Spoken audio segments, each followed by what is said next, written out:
Monsieur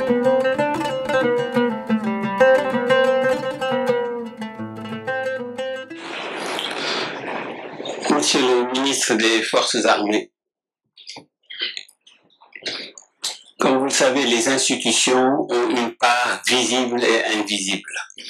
Même lorsque les corps ne sont pas là, on leur doit le même respect. Monsieur le ministre des Forces armées, Monsieur le général de corps d'armée, chef d'état-major général des armées, Monsieur le général de corps aérien, président du conseil d'administration du CHETS, Monsieur le général de brigade, directeur général du CHETS, Monsieur le général de brigade, directeur général de l'Institut de défense du Sénégal, Messieurs les officiers généraux, en vos rangs, titres et qualités, Monsieur le recteur, Madame le doyen, chers collègues, distingués invités, Mesdames et Messieurs, chères auditrices, chers auditeurs.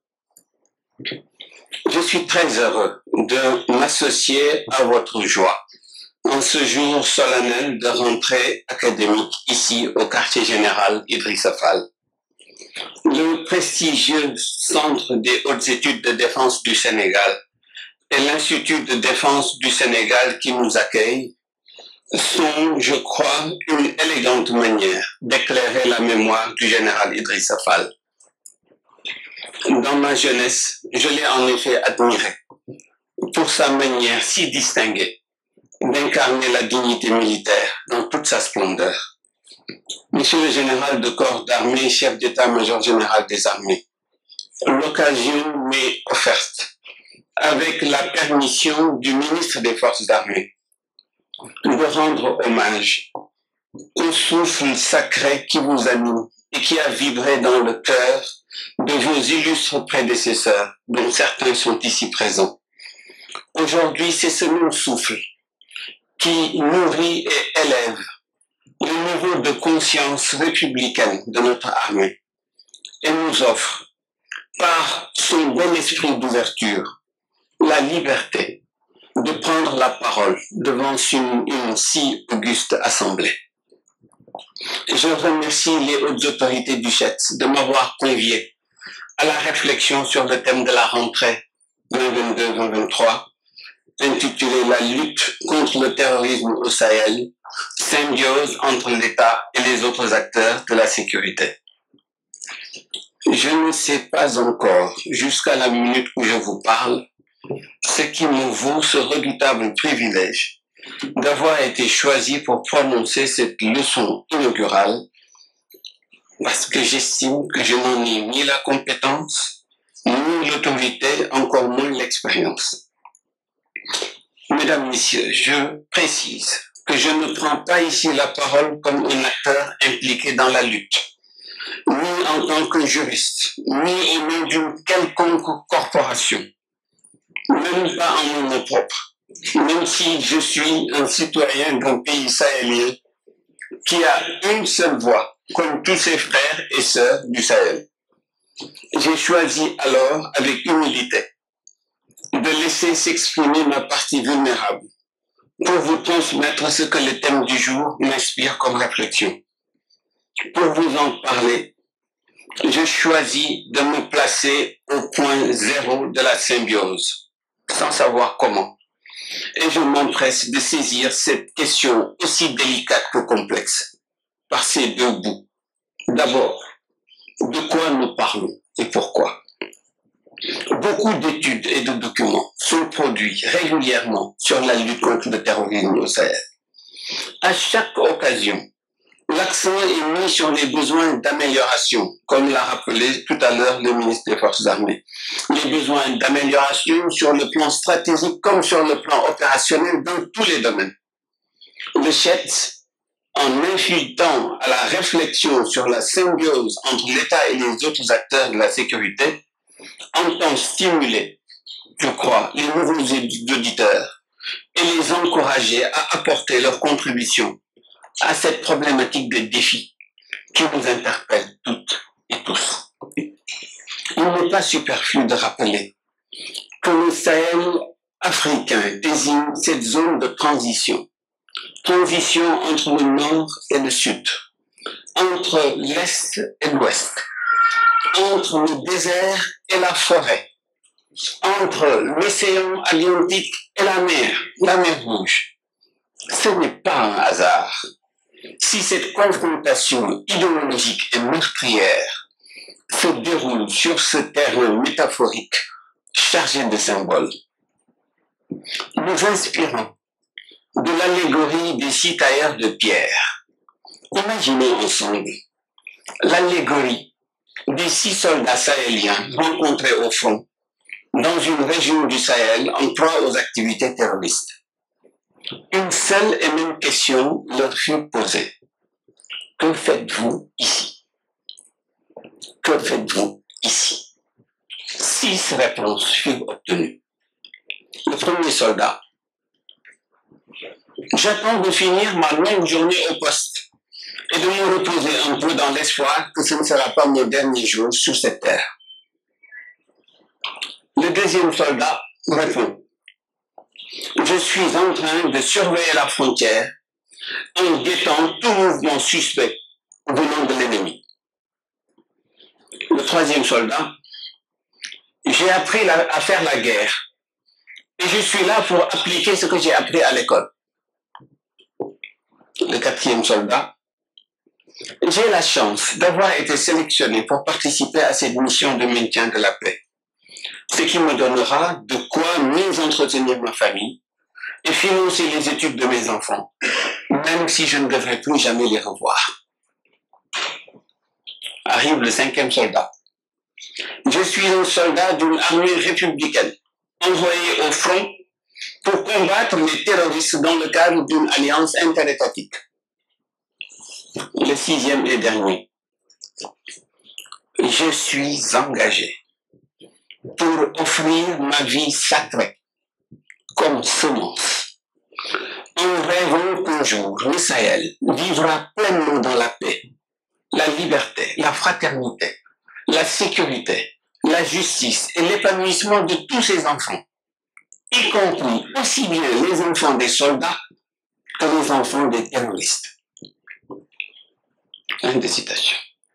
Le premier a répondu en tenant compte de l'environnement, le second de son comportement, le troisième de ses capacités, le quatrième des croyances et des valeurs qui l'animaient, le cinquième de son identité et le sixième de sa mission. Tous ces niveaux sont en résonance avec, comme par hasard, les 6 lettres qui constituent le mot soldat. Et nous gagnerions à les prendre en compte plus souvent. Je ne reviendrai pas sur les questions d'actualité que vous connaissez très bien. La crise politico-diplomatique entre le Mali et la France. Les divergences relativement à la forme de la présence russe dans le Sahel.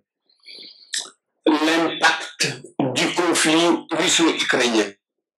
La progression de l'hégémonie terroriste.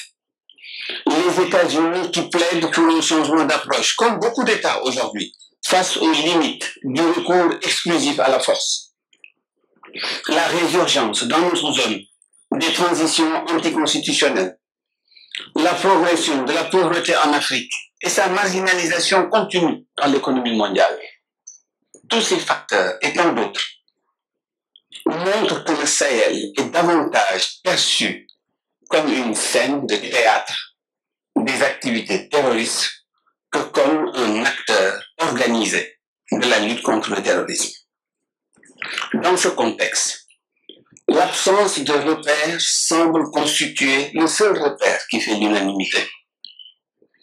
Il s'y ajoute que dans le cadre d'une communauté internationale mondialisée, seule une combinaison synergique de l'ensemble des styles de gouvernance peut faire émerger une stratégie pertinente de lutte contre le terrorisme dans le Sahel et dans les autres foyers à travers le monde. C'est pourquoi, mesdames et messieurs, nous avons pensé utile de verser à la réflexion individuelle et collective les questions existentielles que nous nous permettons rarement de nous poser et qui pourtant nous interpellent dans notre entièreté, c'est-à-dire dans notre corps, notre âme et notre esprit. Vivons-nous réellement dans le Sahel? Sommes-nous des acteurs ou simples enjeux des acteurs? C'est la première question existentielle. La seconde, sommes-nous acceptés ou acceptables comme force de défense, de sécurité dans notre lutte contre le terrorisme? Troisième, sommes-nous aimés au Sahel comme armée africaine ou comme extension de forces étrangères ou multinationales? 4. Sommes-nous suffisamment compétents et souverains pour mener une lutte contre le terrorisme au Sahel? 5. Sommes-nous voulus pour créer au Sahel un futur que nous avons choisi, un futur de paix, de sécurité et de bien-être, ou pour y subir l'avenir imposé par les terroristes ou par les groupes armés non constitutionnels, non républicains? Dernière question existentielle, sommes-nous dignes de confiance pour faire revenir la paix et la sécurité au Sahel par nous-mêmes ou en collaboration, en partenariat ou en confiant la mission à d'autres acteurs? De la réponse à ces interrogations dépend d'une part la légitimité de notre lutte contre le terrorisme au Sahel, le degré de symbiose entre l'État et les autres acteurs de la sécurité, mais également nos atouts, nos forces et nos vulnérabilités. Dépendent également la pertinence des politiques, des stratégies, des lois et des institutions que nous élaborons et mettons en œuvre. Mais de ces interrogations dépendent aussi d'autre part l'efficacité et l'efficience de notre mode d'intervention dans la lutte contre le terrorisme au Sahel.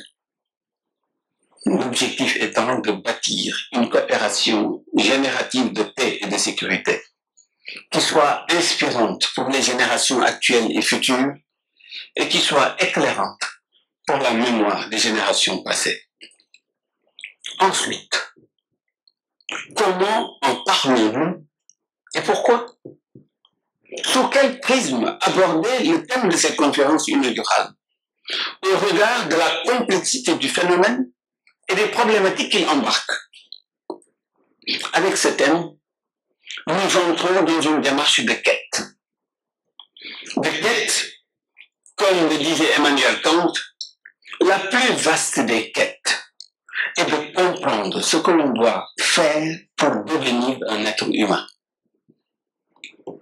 Fin de citation. Pour relever ce défi, il est utile de s'inscrire dans une logique transdisciplinaire en invitant les thèses de l'analyse systémique de l'école américaine de Palo Alto avec Gregory Bateson, qui invite à une écologie saine de la civilisation humaine. Il disait, l'écologie saine renvoie à un système unitaire, fait de la combinaison de l'environnement avec un haut degré de civilisation, où la souplesse de la civilisation rejoindrait celle de l'environnement, pour créer un système complexe qui fonctionne, ouvert au changement lent des caractéristiques même les plus fondamentales et les plus rigides du système. Fin de citation. Cette écologie de l'esprit nous inspire un triple questionnement. D'abord, quelle perception avons-nous ou pourrions-nous avoir du terrorisme? Les perceptions que nous avons du terrorisme en tant que phénomène ne sont ni homogènes ni exhaustives, ce qui entraîne de la mécommunication et rend souvent limités les effets des stratégies élaborées pour lutter contre cette forme de criminalité. Deuxième questionnement. Quelle réponse apporter au terrorisme? Quelles sont les réponses qui sont à notre disposition? Une cartographie des réponses de politique criminelle au phénomène terroriste est indispensable si nous cherchons à réaliser une symbiose entre les réponses étatiques, qu'elles soient sécuritaires, répressives, judiciaires ou spontanées, diplomatiques, économiques et qu'en sais-je encore, et les autres réponses sociétales au phénomène.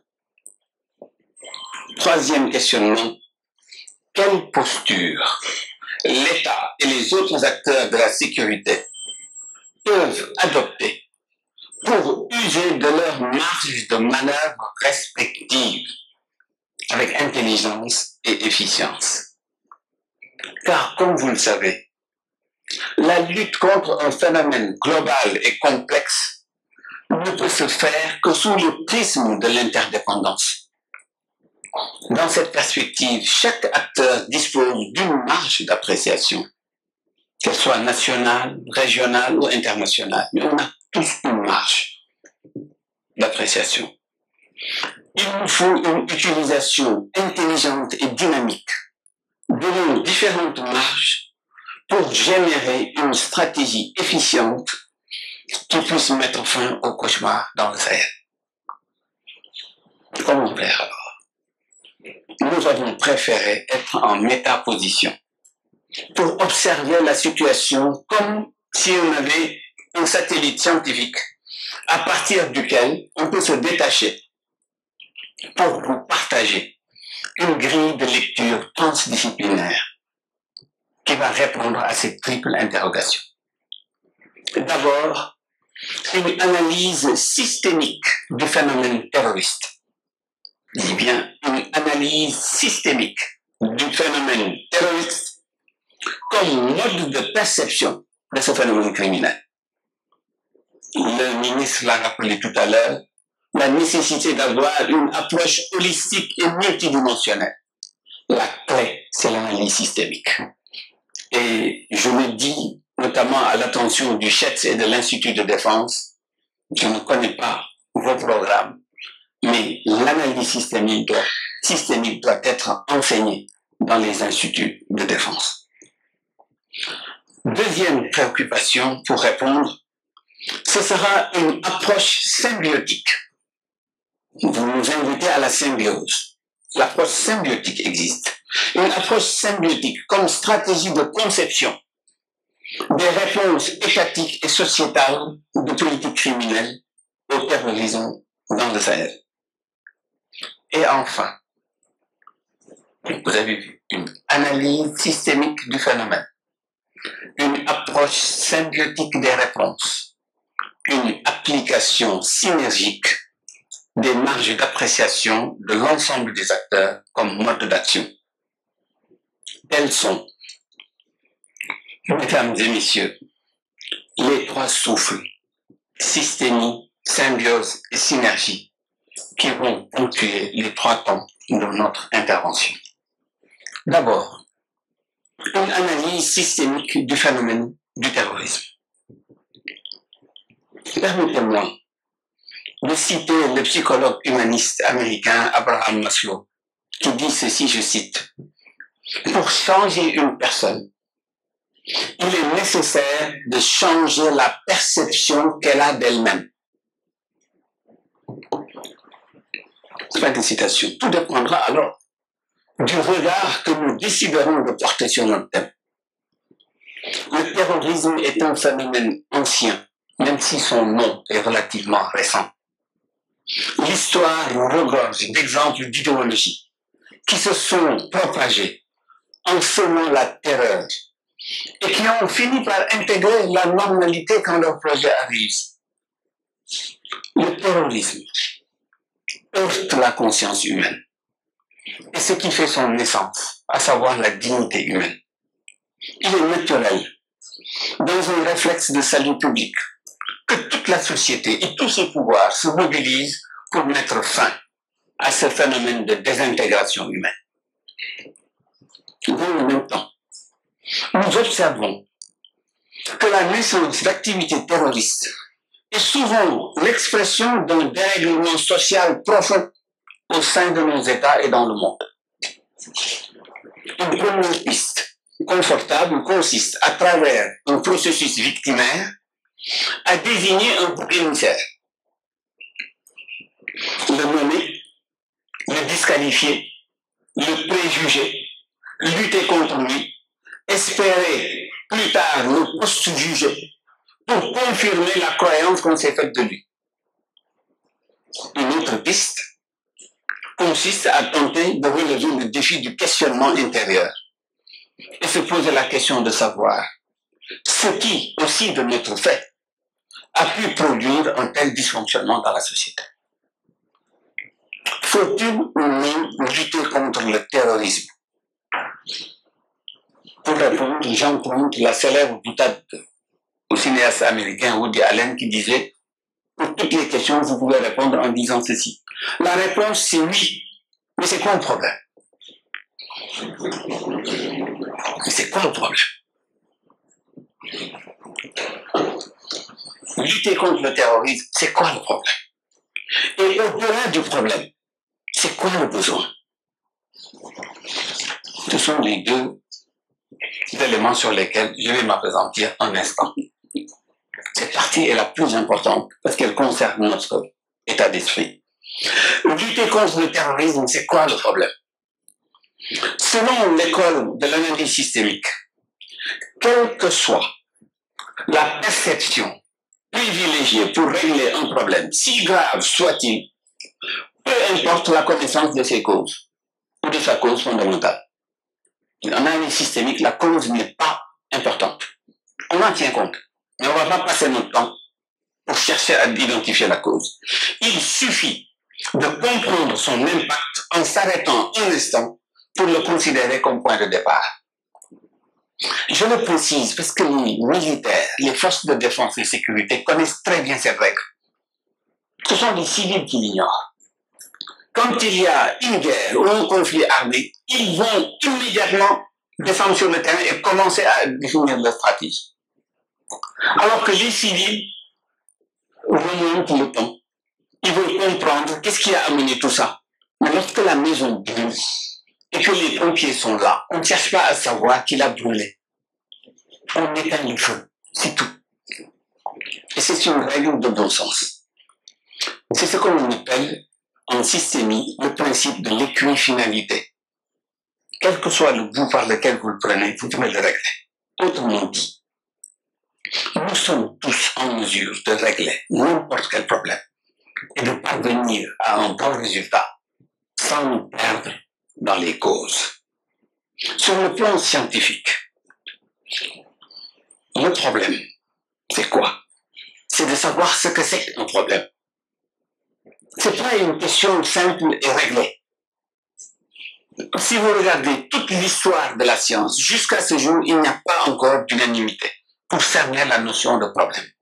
Je vais vous donner les grandes tendances qui s'entrechoquent. La première, la personne n'est pas le problème. On n'a pas le même nom. Reste une personne, reste un problème. C'est ce que nous enseignent les pratiques narratives qui encouragent l'extériorisation du problème. Je suis là, une personne avec mon problème. J'extériorise le problème pour dissocier ma personne du problème. C'est ce qui permet de dissocier l'identité de la personne de l'histoire que véhicule le problème, de responsabiliser le sujet sur ses propres solutions et de percevoir des solutions alternatives non encore sollicitées. Appliquées à notre contexte.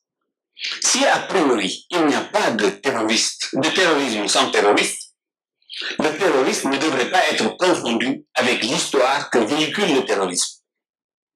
Il est certes difficile, il convient, dans le cadre d'une lutte déjà engagée, de se ressaisir, de prendre du recul pour interroger notre conscience sur la distinction à opérer entre ces deux réalités qui sont comme les deux faces d'une même médaille.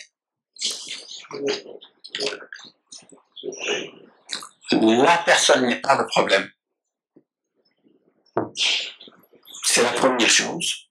Mais une autre thèse développée par Michel Crozier, éminent spécialiste de l'analyse systémique qui a été membre de l'Académie française, qui nous disait le problème.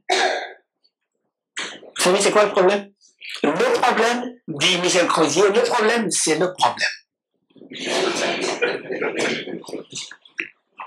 qui est une thèse. Le problème, c'est alors ici le terrorisme. Dès que cette affirmation est posée, nous nous trouvons subitement face au mur de l'absence d'une définition consensuelle, internationalement reconnue. La communauté internationale s'accorde plus ou moins sur le terrorisme, ce que ça pourrait être. Les attaques intentionnelles contre les civils, les biens, l'environnement, qui utilisent l'intimidation, la terreur pour contraindre un État ou une organisation à accomplir ou s'abstenir d'accomplir. Au Sénégal, la réforme de 2007 qui modifiait le code pénal s'inspire des documents internationaux, notamment la Convention d'Alger sur la prévention et la lutte contre le terrorisme. Et sur cette base, elle a défini les actes constitutifs de terrorisme tout en intégrant les atteintes à l'environnement et le financement du terrorisme. Vous aurez toute l'année les auditeurs pour les approfondir. Mais je voudrais rappeler que le terrorisme, les actes de terrorisme, l'intention ou la motivation sous-jacente à ces actes, le financement, les atteintes à l'environnement, les questions liées à la double incrimination, les questions de preuve, les questions de territorialité, les défis procéduraux en termes d'extradition et de poursuite, les contraintes structurelles liées au respect de la dignité humaine. Tous ces éléments-là, et tant d'autres, sont autant d'éléments qui viennent renforcer la complexité du phénomène terroriste. Il est en effet difficile d'identifier les caractéristiques de ce phénomène en termes d'écart. Parce que l'écart, il s'apprécie doublement. C'est un écart vis-à-vis de la normativité. C'est une transgression d'un devoir-être, ce qu'on appelle communément l'infraction. Mais c'est aussi un écart vis-à-vis de la normalité, qui désigne l'état de non-conformité de celui qui dévie. Et c'est ça ce qui entretient le flou dans la compréhension du phénomène terroriste. Il y a des actes et des états d'être. Il y a des écarts vis-à-vis des normes, entendues comme normativité, comme système normatif, mais des écarts vis-à-vis des normes entendues comme normalité sociale. Le droit pénal reste une option incontournable, comme les options militaires du reste. Donc, pour ce qui est du droit pénal, paradoxalement, c'est le droit de la peine, mais il peine à offrir des solutions satisfaisantes. Hors du champ pénal, des qualifications différentes donnent un autre éclairage, notamment à partir d'une perspective psychologique. Le terrorisme est avant tout une question émotionnelle. On l'oublie souvent, c'est une question émotionnelle. C'est semer la peur, la terreur, la panique pour déstabiliser. Donc c'est attaquer l'homme au plus profond de lui-même. Nous pouvons avoir tendance à l'oublier, consciemment ou inconsciemment. Au fond, si on laisse de côté un instant les qualifications pénales, nous sommes, avec le terrorisme, en présence d'une agressivité qui est révélatrice d'une très profonde souffrance humaine. Dans le terrorisme, l'agressivité est érigée en mode d'expression d'un discours idéologique. Entendu au sens où le définissait son spécialiste Jean Bachelet, qui disait de l'idéologie, c'est tout discours orienté par lequel une passion cherche à s'exprimer à travers une valeur. C'est très profond comme analyse. Lorsque nos passions cherchent à s'exprimer dans une valeur, cette agressivité basée sur une croyance est sous-tendue par une peur, une frustration, de la colère, d'où l'agressivité puise sa force pour se transformer en agression. La psychologie du terroriste, qui renseigne sur son profil criminologique, traduit alors une forme de désintégration en raison du faible contact qu'il a avec sa créativité, avec sa sensibilité, avec son humanité. C'est ça le problème. Avec le recul et dans une posture d'humilité, nous pouvons constater qu'il n'y a pas que des actes de méchanceté et de violence. Il y a aussi de la souffrance derrière. Ça, c'est la thèse de Crozier. Le problème, c'est le problème. L'analyse systémique se développe. Gregory Bateson dit, mais non, on ne peut pas continuer à nous enfermer comme ça. Le problème, c'est pas le problème. Le problème, c'est la solution. On pensait avoir avancé, et on nous dit que le problème, ce n'est plus le problème, mais le problème, c'est la solution. Dans cette perspective, la réflexion devrait alors porter sur les solutions élaborées et mises en œuvre à travers le monde pour lutter contre le terrorisme. Ces solutions sont légitimées par la légalité internationale et par le bon sens. Et l'on se demande d'ailleurs ce que serait le monde si ces solutions n'avaient pas été mises en œuvre. Il est très facile de critiquer et de blâmer les acteurs qui sacrifient leur vie pour que les autres vivent dans la paix et la sécurité, sans disposer d'une alternative autre que la spéculation.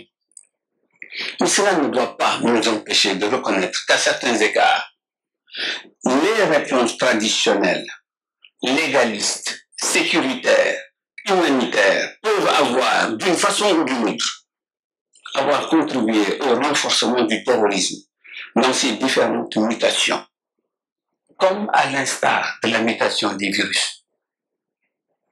Parce qu'à chaque fois que vous avez des vaccins, ils sont intégrés lors de la mutation. Les stratégies militaires sont aussi prises en compte dans la mutation des mouvements terroristes. Les solutions militaires, diplomatiques, perdent alors de leur énergie pour devenir problématiques à leur tour. Ce qui explique en partie l'impasse dans laquelle se trouve aujourd'hui la communauté internationale. Tout le monde avoue aujourd'hui qu'on ne sait plus comment évoluer convenablement. Il devient alors difficile de prôner une posture juste, de risque de tomber dans l'apologie du terrorisme ou de saper le moral des troupes engagées sur les fronts.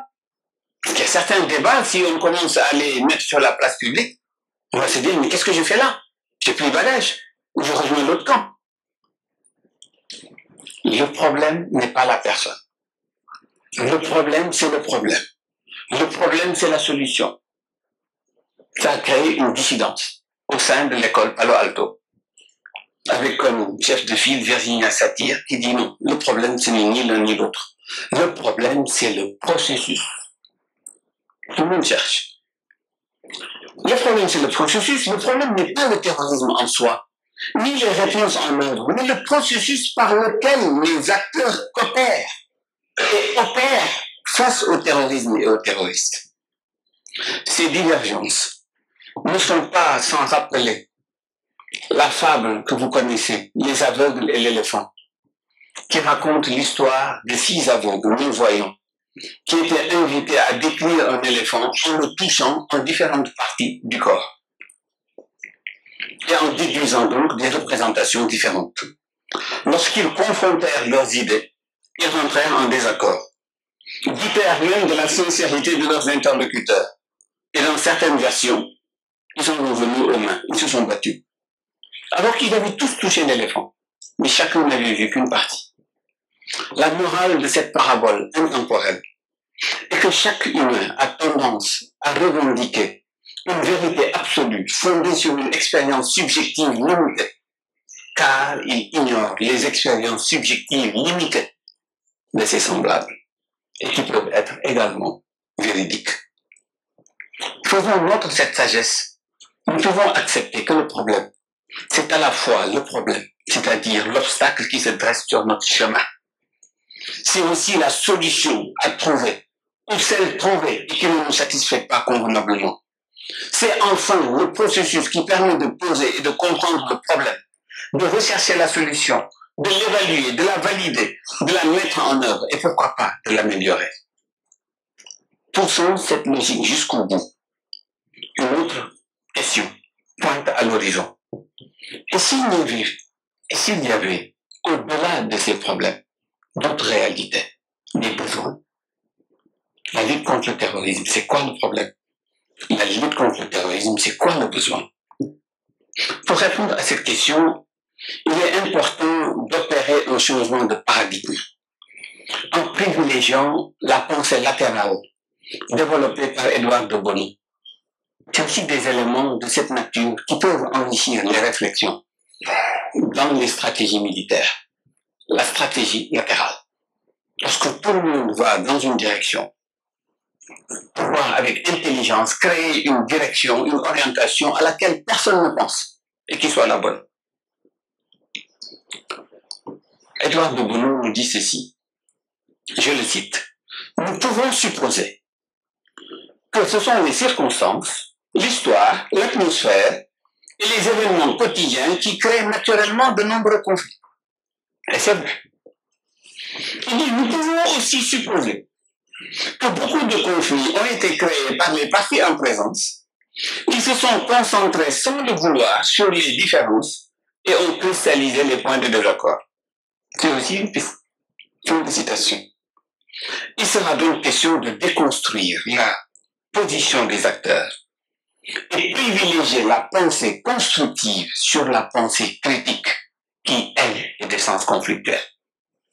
Et souvent, il faut ne pas l'oublier, les juristes privilégient la pensée critique qui est d'essence conflictuelle et non la pensée constructive.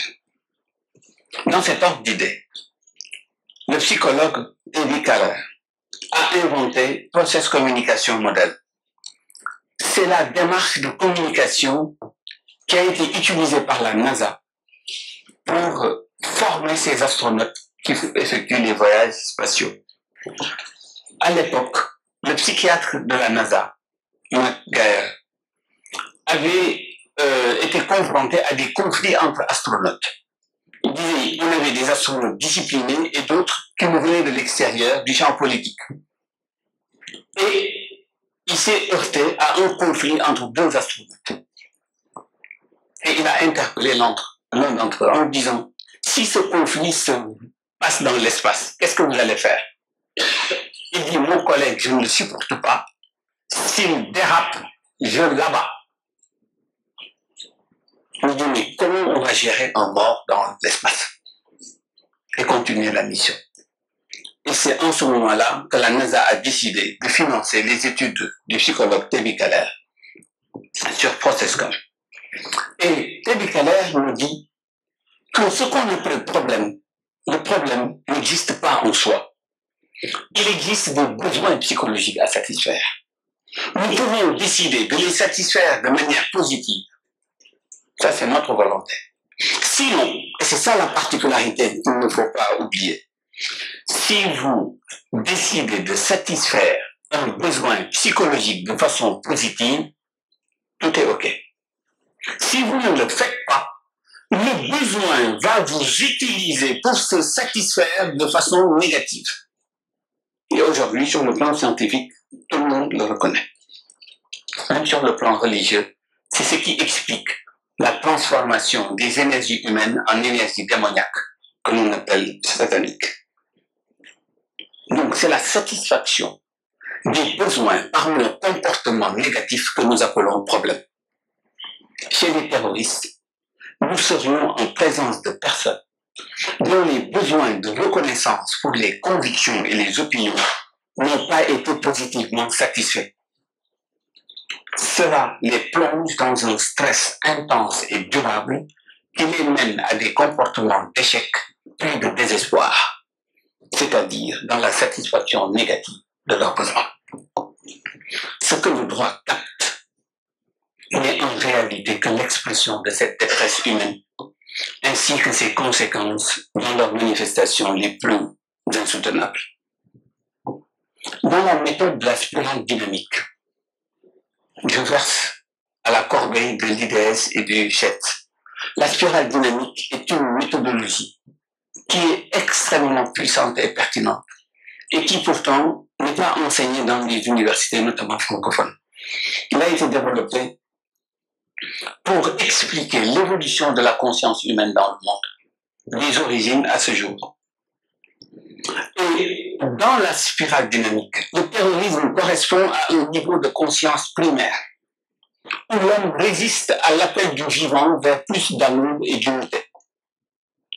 C'est bien de comprendre les strates qu'il y a dans ce qu'on appelle la conscience primaire lorsqu'on parle de religion ou de croyance. Le niveau le plus élémentaire de la conscience primaire, c'est le niveau qui produit de la superstition et de la violence au nom des croyances religieuses. C'est le niveau le plus élémentaire. Au niveau suivant, l'expression de la foi est exaltée et devient partisane. On voit apparaître sous une forme non agressive mais très intense le prosélytisme religieux et des revendications de sa propre foi comme l'unique ou la plus authentique. L'appartenance religieuse devient alors une logique de survie et il devient possible d'agresser une personne simplement parce qu'elle est d'une autre religion. Lorsque cette conscience grandit et arrive à l'âge adulte, la personne invente la hiérarchie religieuse, politise la religion et en fait un fondement de l'ordre social. Il se livrera alors, au nom de la religion, à l'inquisition, à la colonisation religieuse, aux croisades, et fondera même les sociétés secrètes. Mais qu'est-ce qui est derrière? Si on n'avait pas cette conscience primaire, mais une conscience supérieure. Lorsque la conscience humaine s'élève et s'humanise, il n'y a plus une religion opposée aux autres. Parce que la personne est suffisamment consciente de l'unité des questionnements et de la foi, au-delà de la diversité des formes. On assiste alors à la convergence des religions avec les approches non religieuses, y compris la science.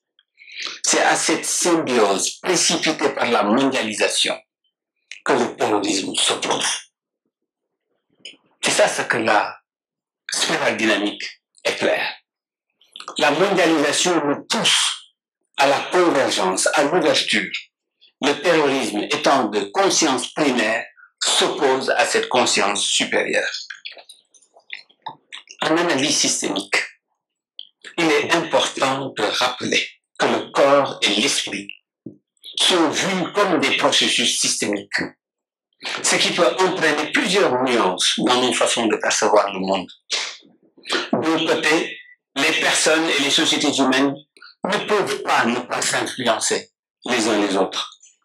Les interactions entre les individus forment des boucles de feedback, de sorte que l'individu sera affecté par les résultats de ses propres actions sur les autres. Ça tourne. Les systèmes s'auto-organisent et cherchent naturellement des états d'équilibre et de stabilité. D'un autre côté, tout comportement a ou a eu une intention positive. Tout comportement. C'est-à-dire, il fait sens pour la personne qui l'a mis en œuvre. La personne a fait le meilleur choix comportemental compte tenu du contexte dans lequel il s'est produit selon ses ressources.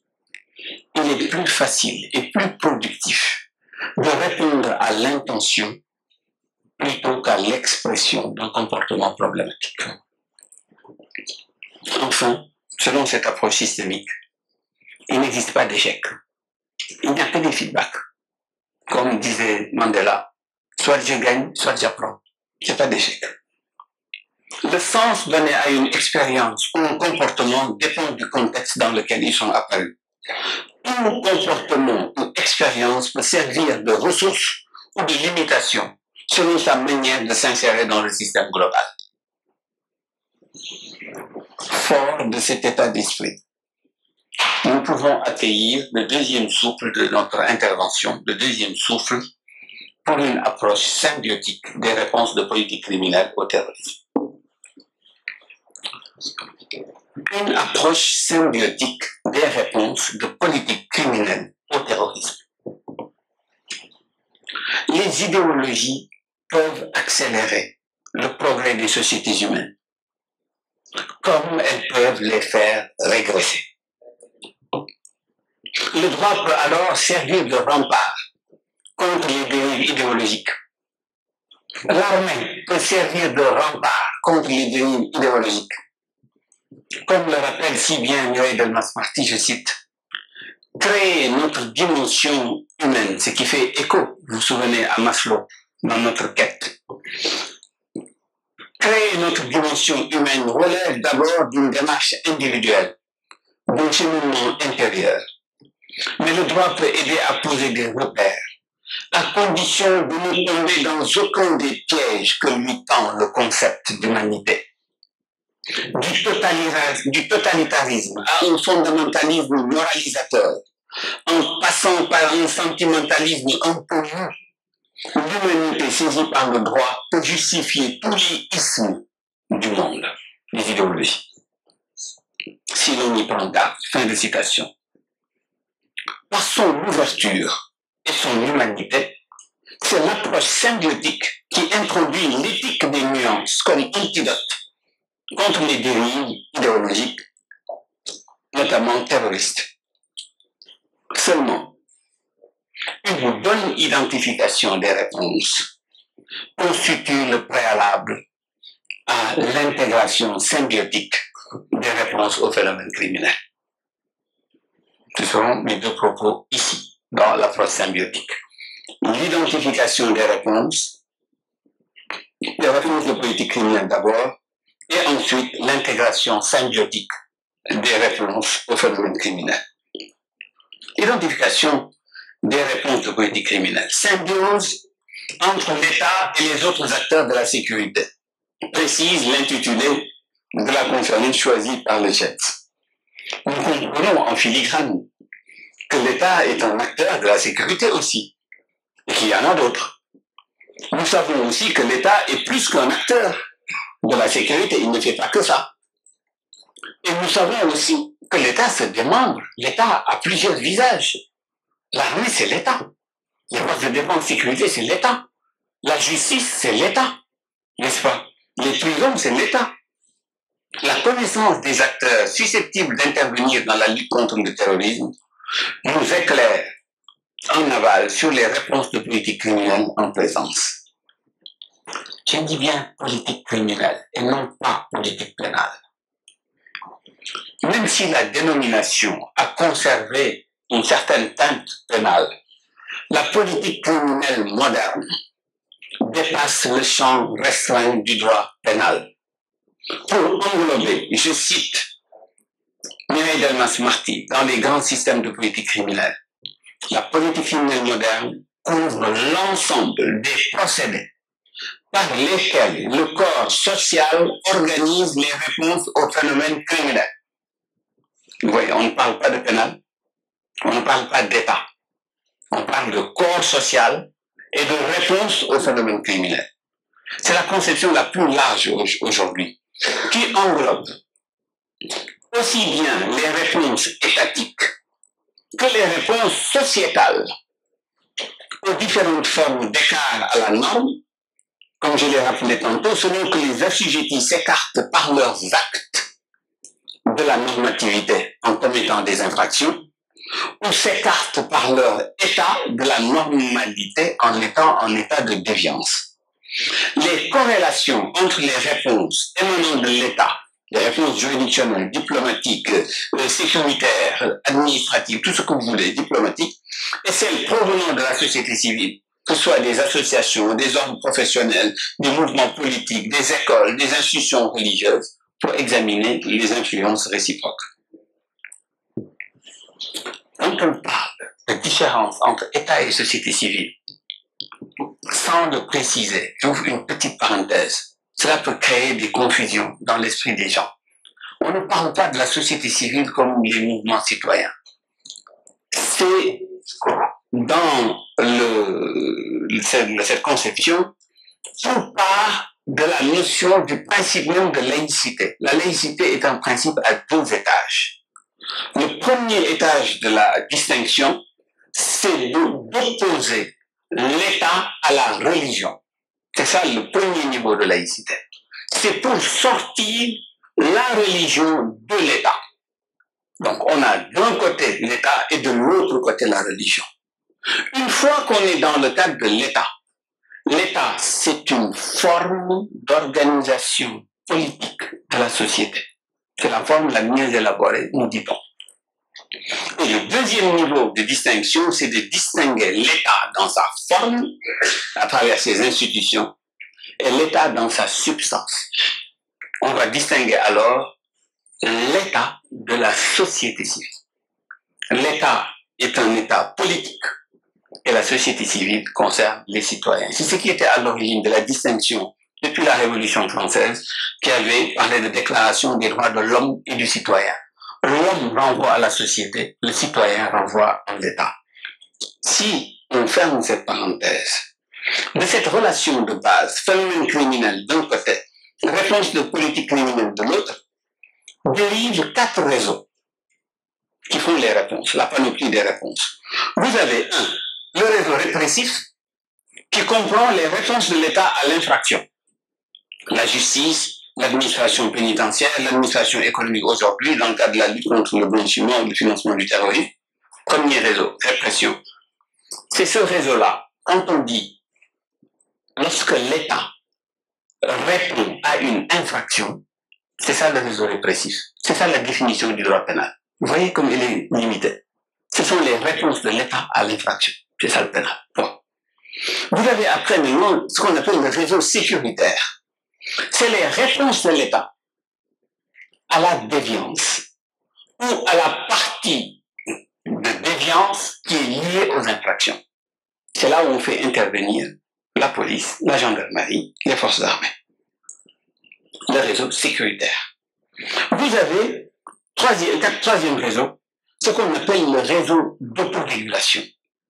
Le réseau d'autorégulation, c'est quand l'État n'est pas tout à fait, n'occupe pas ses fonctions de façon correcte, qu'il laisse le terrain à des organisations de société civile qui répondent aux infractions directement. L'exemple le plus banal, anecdotique que je peux vous donner, vous voyez par exemple dans certains quartiers populaires où la police a du mal à intervenir en cas de vol ou autre, et que les populations procèdent au lynchage des voleurs. Vous voyez, ça, c'est une réponse d'autorégulation. C'est la défaillance des institutions qui permet à des organisations issues de la société civile de répondre directement à des infractions.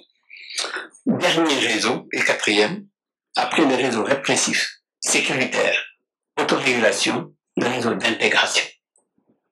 L'intégration, c'est lorsque la société civile répond à tout ce qu'on considère comme déviance. Vous voyez aujourd'hui, si vous avez un phénomène comme le terrorisme, c'est une infraction mi-monde, mi-voyable. Il y a de la déviance et il y a de l'infraction. Il y a de l'étatique et du sociétal. Et on se perd. Donc chacun peut être dans son droit en disant « moi j'ai fait mon devoir ». Mais je m'étonne que ça ne marche pas. C'est comme si aujourd'hui quelqu'un disait « voilà, je vais assurer ici la sécurité, je ferme les portes, je verrouille tout, personne ne peut sortir ». Sans oublier qu'il y a des gens qui peuvent passer par les fenêtres. Après il va aller verrouiller les fenêtres. Les pénalistes savent ça très bien. Après on va se dire « mais si les gens escaladent et passent par le toit, et si les gens font la chape et passent par le bas ?» Donc, tout dépend de l'angle d'attaque du problème qui nous fait oublier aussi notre angle mort. Voyez-vous, l'insuffisante visibilité de ces réseaux dans la plupart de nos États empêche l'élaboration de politiques criminelles véritables. Et même lorsqu'elles existent sur le plan formel, elles ne sont pas exhaustives. Dans les pays du Sahel, à l'instar du Sénégal, le besoin d'élaboration d'une véritable politique criminelle qui englobe l'ensemble de ces réseaux, et non pas seulement les réseaux répressifs et sécuritaires, devient de plus en plus pressant. C'est la compréhension que j'ai de votre intitulé. Le fait d'occulter les réponses sociétales ou de ne pas les intégrer dans la réflexion à leur juste place, les abandonne aux mains des terroristes qui en font leur lit d'expansion. Or, il demeure important d'impliquer les instances sociétales, surtout dans la prévention. La prévention du radicalisme par la formation, la promotion de la culture de la paix et du respect, de l'amour de soi et des autres, le développement personnel, la liberté d'expression, la promotion de l'autorégulation par l'école et les congrégations religieuses. Voyez-vous, c'est un véritable travail qui attend les gouvernants sur ce terrain pour concevoir des politiques adaptées avant de les traduire sur le plan juridique et institutionnel. L'élaboration de lois pénales à elle seule ne remplace pas la politique criminelle. D'autant plus que la loi pénale ne correspond qu'à un réseau parmi 4. C'est le quart du problème. Lorsque les réponses étatiques prédominent sur les réponses sociétales, l'État, contre sa propre volonté, peut sembler jouer les jeux des terroristes. Car sur le plan des apparences, il ne restera qu'une seule chose. On dira que l'État répond à la souffrance par la souffrance. Il répond à la peur par la panique. Et il répond à la terreur par la guerre. Cela étant dit, que peut être aujourd'hui une intégration symbiotique des réponses de politique criminelle? Une fois les réponses de politique criminelle au phénomène du terrorisme identifiées, leur intégration symbiotique devient simplifiée. Ce n'est un casse-tête que parce que la cartographie en amont n'a pas été faite. Et ce n'est pas une critique à qui que ce soit. C'est la science qui a évolué. Madame le doyen de la faculté est là présente.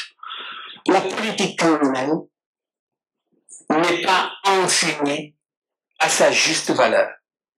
Elle n'est pas intégrée à sa juste valeur. Je parle de la politique criminelle moderne. On fait du droit pénal, de la procédure pénale et des droits pénals spéciaux. Comme dit, si on veut simplifier cette intégration, il va falloir savoir comment combiner l'ensemble des réponses selon un jeu de mise en communication. Il faut avoir une application cumulative. On applique toute la batterie des réponses en même temps, de façon synchrone. Ça peut être, sur le plan stratégique, une application successive. On dit quel est l'ordre. Je commence avec ça, avec les armées par exemple.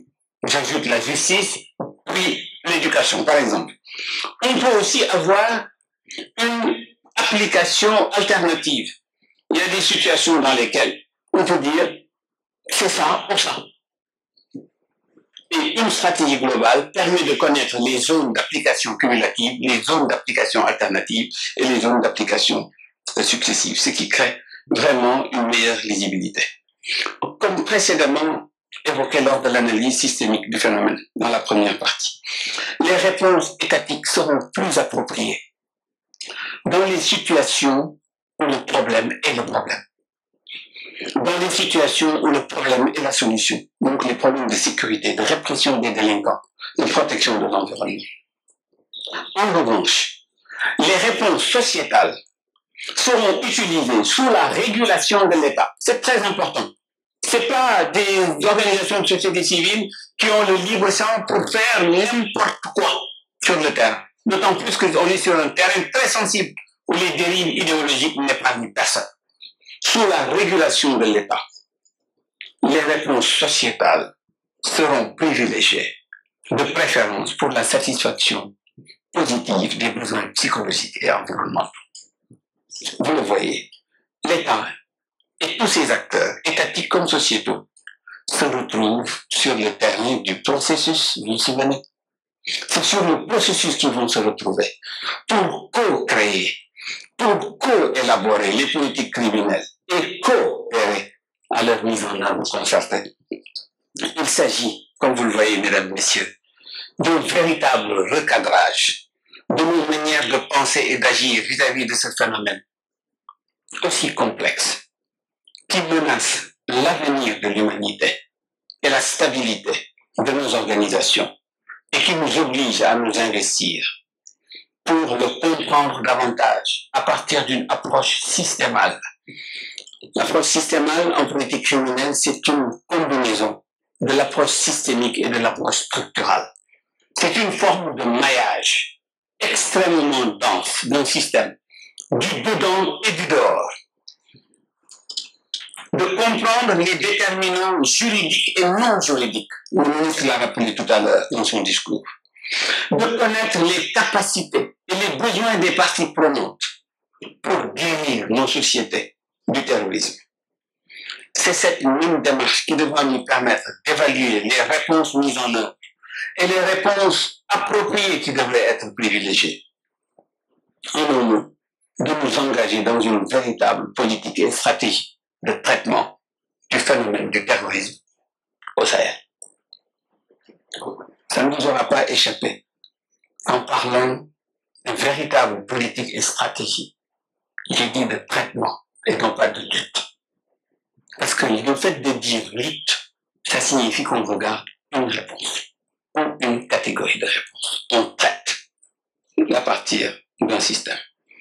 Dans cette tentative de latéralisation, c'est la stratégie latérale qui permet de voir ça, dans cette tentative de latéralisation de la stratégie du traitement du phénomène terroriste, les acteurs, et tous les acteurs, et là je m'adresse surtout aux auditrices et aux auditeurs de la nouvelle promo, les acteurs doivent être conscientisés sur les dérapages comportementaux qui nous guettent tous et qui peuvent être exploités par les adversaires. Ces syndromes, comme on les appelle, de dérapages comportementaux, sont identifiés par la théorie de la pensée latérale. Je vais vous en donner quelques éléments. Ils méritent d'être rappelés à l'intention des gouvernants et des leaders, mais aussi des auditeurs dans la recherche de nouvelles stratégies. Il y a ce qu'on appelle le syndrome de la PIE, P-I-E. Vous savez, on dit que la PIE ne s'occupe que de ce qui brille. Le dérapage comportemental dans le syndrome de la PIE consiste en une focalisation obsessionnelle de la pensée sur les opposants, au point d'oublier ses alliés. Et donc, ça nous détourne de l'objectif. Il y a ce qu'on appelle, que vous connaissez tous, la politique de l'autruche ou la stratégie, le syndrome de l'évitement.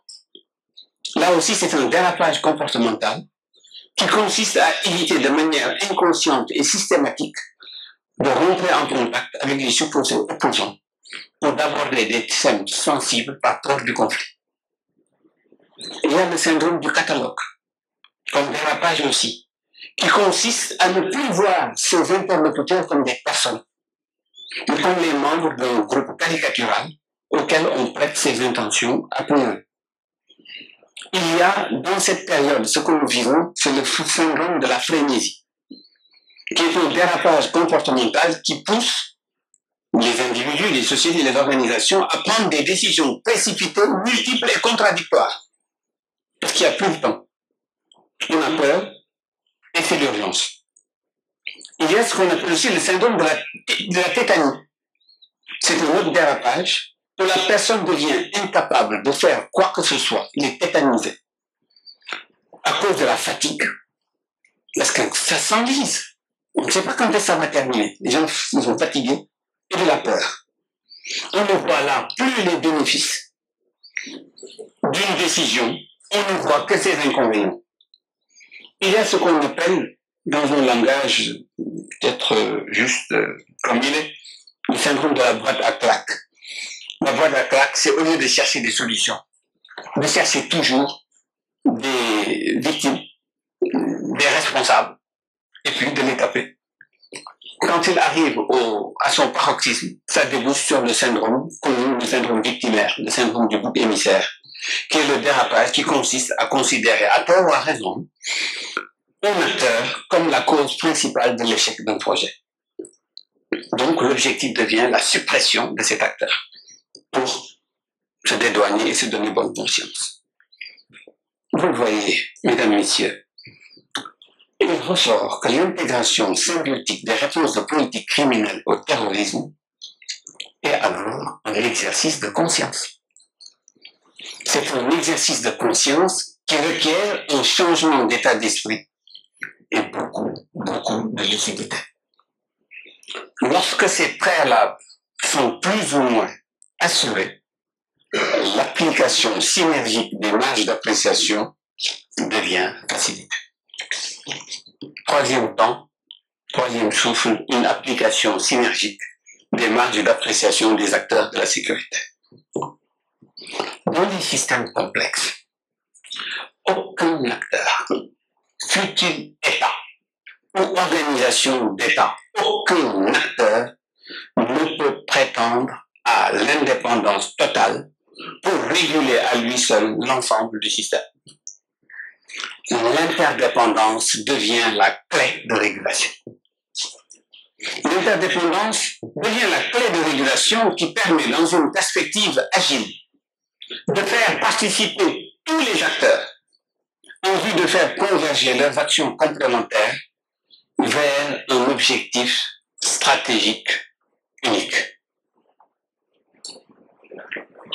Chaque acteur dispose en fonction de ses compétences et de son poids dans la recherche de solutions d'une marge d'appréciation qu'il est censé utiliser en tenant compte de l'intérêt supérieur du système. Le défi, lorsque l'approche symbiotique est privilégiée, est de parvenir à une application synergique de l'ensemble des marges d'appréciation.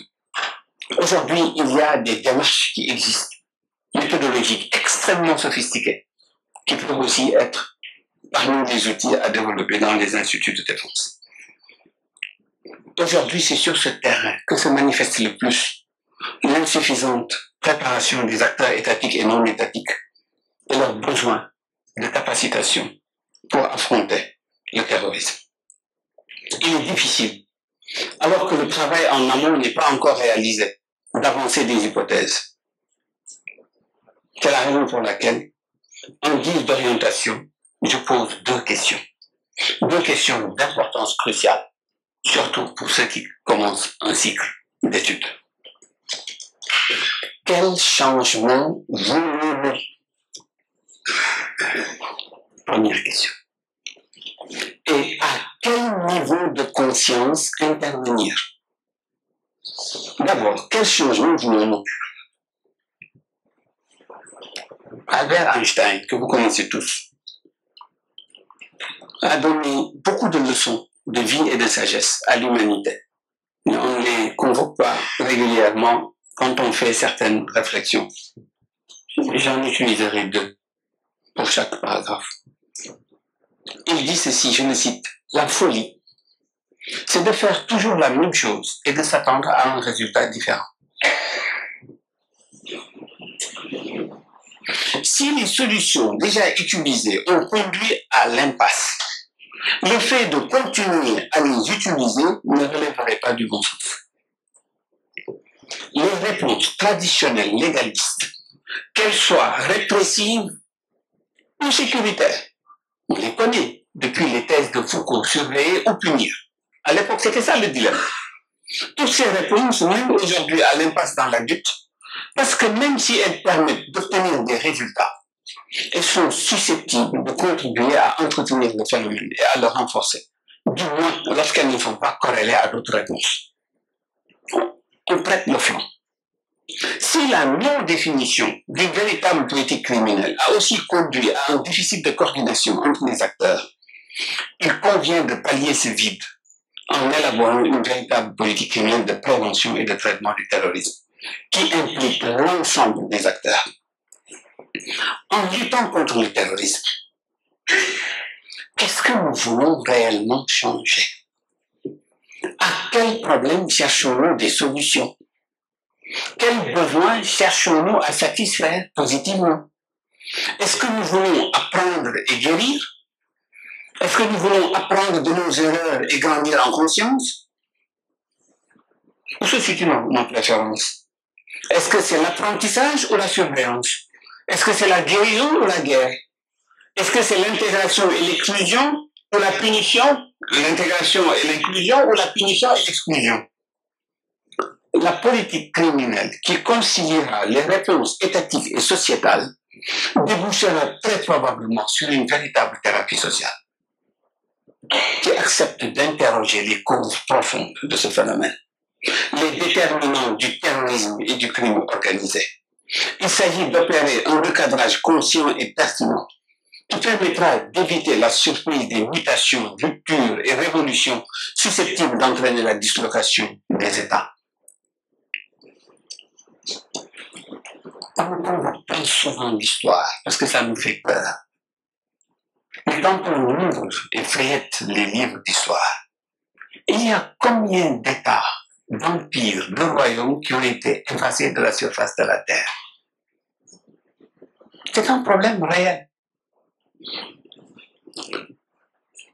C'est ce que l'on appelle le changement de niveau 2 en raison de son ampleur et de sa profondeur. Lorsque vous attaquez aux causes profondes du système et que vous élaborez une véritable politique, vous faites du changement niveau 2. En revanche, il existe un changement qu'on appelle le changement de niveau 1, qui est un changement de surface superficielle, confortable, que nous maîtrisons parfaitement, et qui se contente, comme dirait le chanteur Francis Blanche, qui se contente de changer les pansements au lieu de penser les changements. C'est ce que nous faisons souvent pour nous donner bonne conscience, en changeant les sanctions, les lois, les procédures, renforcer les moyens des forces de défense et de sécurité, mais sans jamais remettre en question le système. Même si le contexte le justifie, parce qu'on est tous sous pression, ces réformes de surface peuvent, avec le temps, perdre de leur efficacité. Donc, vous voulez un changement niveau 1 ou un changement niveau 2? C'est de là qu'on saura quelle politique coloniale vous voulez élaborer.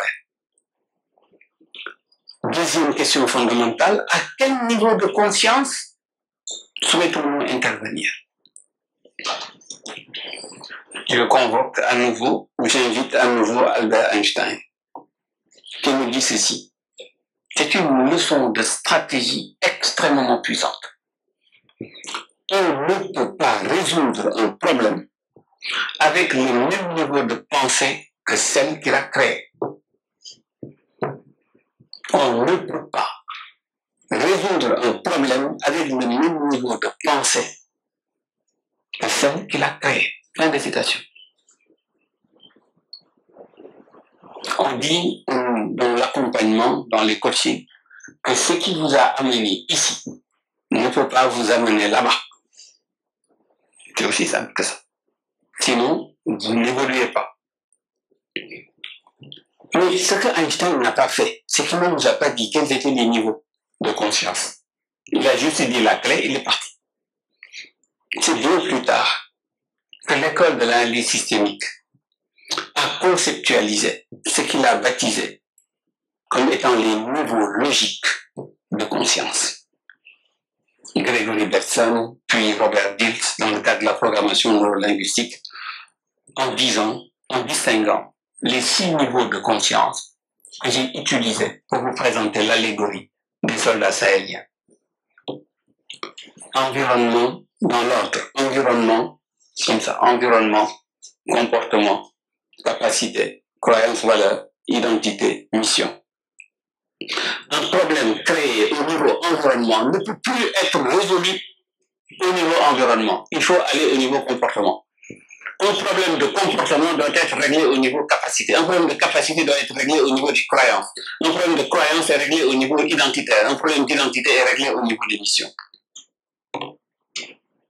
Lorsque nous avons un problème complexe comme celui du terrorisme, le terrorisme met en cause tous les niveaux. C'est ça le problème. Comment faire? La stratégie de traitement devra cerner tous les problèmes de façon très fine et précise avant d'élaborer un cadre de cohérence harmonisé qui les mette en communication. C'est de véritables stratégies qui ne doivent pas être sur la rue, sur la place publique. Il n'y a que dans ces instituts, ces structures où l'on peut parler de ces éléments-là.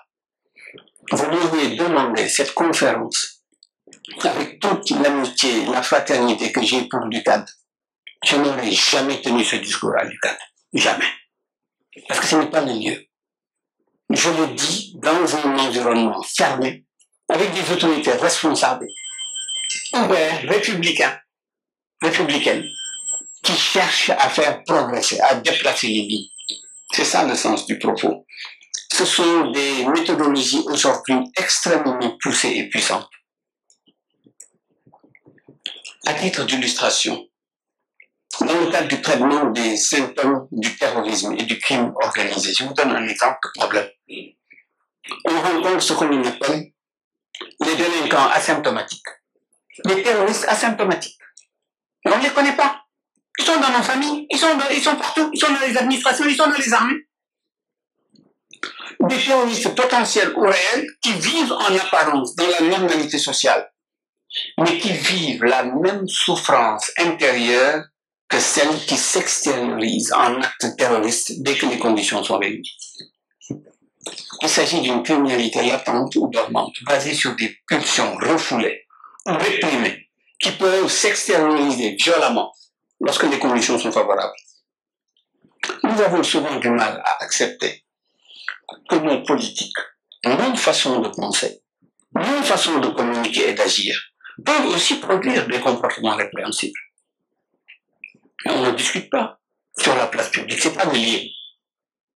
Mais on peut faire nos propres introspections de leadership et savoir dans quelle direction s'orienter. Mesdames, Messieurs, je ne vais pas abuser de votre patience. Je ne veux pas conclure, c'est une rentrée. Je vais juste donner quelques mots de propos conclusifs. Au terme de notre voyage sahélien, nous revenons pour confirmer l'hypothèse que la carte n'est pas le territoire. Je pense que ici, tout le monde sait ce que ça signifie. C'est peut-être à l'extérieur, on doute. La carte n'est pas le territoire. Chaque personne possède en effet sa propre carte du monde ou sa propre perception de la réalité et réagit en fonction de celle-ci. Aucune carte individuelle n'est plus vraie ou plus réelle qu'une autre. Aucune carte n'est plus vraie ou plus réelle qu'une autre. Les cartes, maintenant les plus sages, sont celles qui offrent le plus grand nombre de choix et non pas celles qui sont les plus réelles ou les plus justes. On l'oublie souvent, mais c'est la confession des spécialistes.